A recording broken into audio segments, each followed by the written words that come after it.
We had the National Cake Championships recently, where the whole nation gathered round an oven and waited with bated breath to see who made the best cake. Well, especially it wasn't even cake. In the end, there was a windmill and a letterbox. Made of cake. Ish. Like when I see some cake, I say, oh, I left some cake. But with that one, you wouldn't even have known where to start slicing. So and they put all the hours in and lovely and what have you, but was not for consumption. Don't take this the wrong way, but are you a bit of a cake fascist? Well, I like my cake edible and manageable, yes. That is not a cake! No, I don't watch it because nothing happens. That's the whole point. That's why people like it, because nothing happens. Someone bakes a cake. If I had a choice between watching Bake Off and watching the last hour of a light bulb, I'd choose the light bulb. But you know, when you're just watching a light bulb just flickering before it just goes... Or if I want to entertain myself, I just rub my eyes like that. And then go into a dark room and see all the stars. Oh, this is great. I see stars and everything. So I don't have a problem with it, but I'm not a baker. I did an old lady one.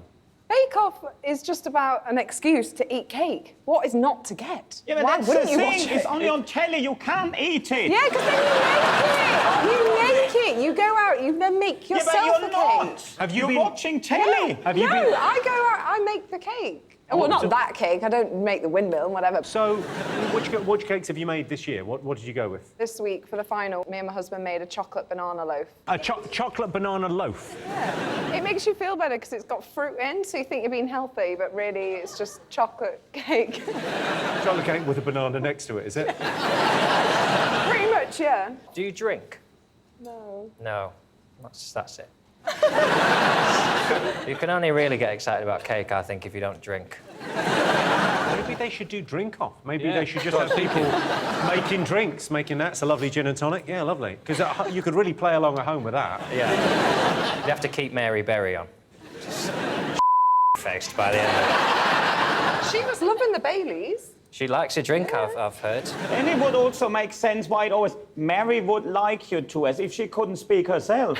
She has got her mother to speak for her, doesn't she? And Mary would like... And she stands right there, so... And then... she must have told them in the first place what she would like. I mean, that bit of the show makes absolutely no sense. What bit? Well, I don't watch it, so... Well, essentially what it is essentially reenactment of Victorian London, where there is the paupers in the cellar and the high and mighty, they're being served cake in that instance. Did you watch Downton Abbey by mistake? John, have you been watching Bake Off? I just don't get it. I just take it too seriously. What do you mean take it too seriously? You take cooking very seriously. I take life seriously. Cake is just cake, though, isn't it? Paul Hollywood It's not just talks cake, about though. it like, oh, that could have done with just 17.4 seconds longer in the oven now. You're talking out your arse, man. Ramesh, do you watch Bake Off? I love Bake Off. I think it's the best thing on TV. I absolutely love it. I went on Extra Slice, like the offshoot show. I was a guest on there talking about Bake Off. I made vegan brownies because I am one.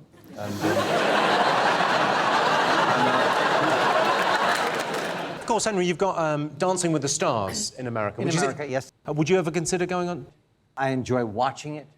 I will not. I can't do it.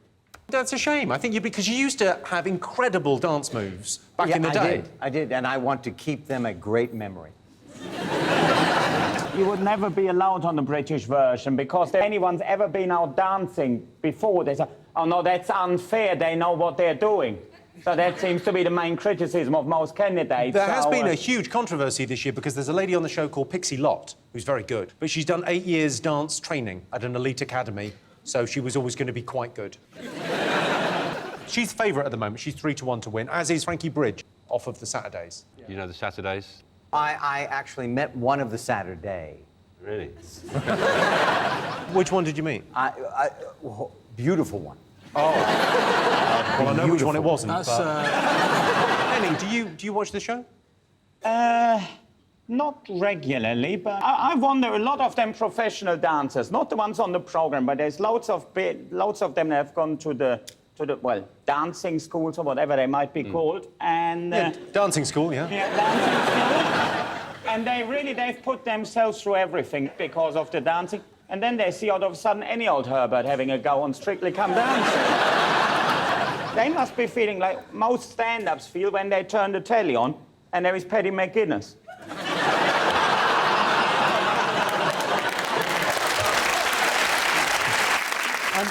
Rebecca, when are you doing Strictly? Have you done Strictly or are you doing it? No, never done it. I'll do it if you'll do it. Oh, yeah. I'm going to wait till after the career-defining event. I might have to go in the jungle first to win back public support. Jimmy, you'd be lucky to get on the coach trip. You watch the show? Yeah, I love Top Gear. So, well, tell us what happened. So, They went out to Argentina, and the number plate was obviously offensive to the Falklands War, and then protesters started, and they were going to be killed, apparently. so that Clarkson has tweeted this week the number plate was a coincidence. When it was pointed out to us, we changed it. I mean, he's poor Jeremy Clarkson's had a bloody week of it, to be honest, because he got to the airport and he was on flight 8008, and that spelt boob, and he was very embarrassed about that. And he was in seat number 69, he was like, oh, bloody hell, he didn't actually. And he got to his hotel room and he was in room number I Hate Argies, and he didn't know anything about that either. He's just so unlucky, that man. Then the car was obviously left in Argentina, and they found another licence plate in the boot of the car, which was this. I reckon what happened is that they were driving down the street, a load of Argentinians were chasing them with rocks and stuff, trying to kill them or whatever, and then a BBC producer came out and said, look, we're sorry, we didn't realise the number plates were that offensive, and they just went, what number plates? We're just trying to kill the prick. No, I just think it's the BBC's attempt to get him slaughtered. I reckon next they'll send him to Syria with a number plate that says 1S are gay laws.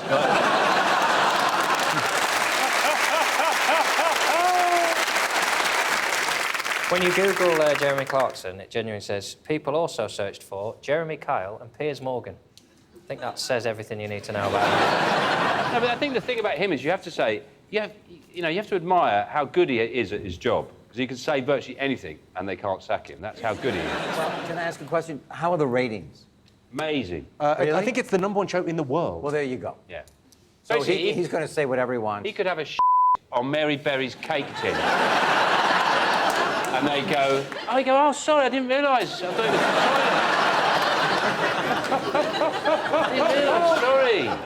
Oh, God, what am I like? You'd think, though, one thing I think about Clarkson, he's got two big loves in his life, fags and petrol. If only we could find a way.